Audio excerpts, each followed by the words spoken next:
Assalomu alaykum aziz kuzatuvchilar. Mana bugun darvozaning ustiga asl qismiga qanaqa g'isht terish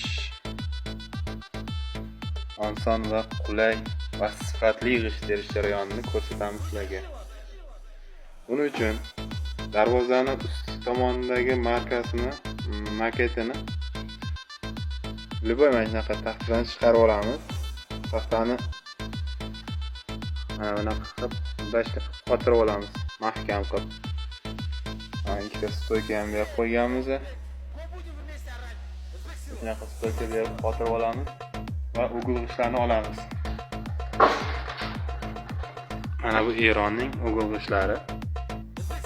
Burchagidan teshamiz va burchagidan teshib sim mahkamlab olamiz. Mahkamlab olamizda apolovkani ustiga o'tkazib boshlaymiz mana bunaqa.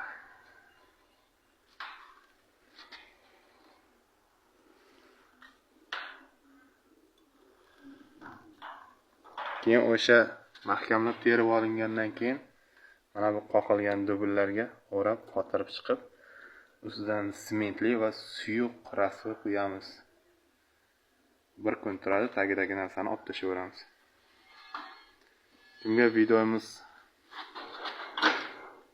ma'qul kelgan bo'lsa, like bosib qo'yishni unutmanglar.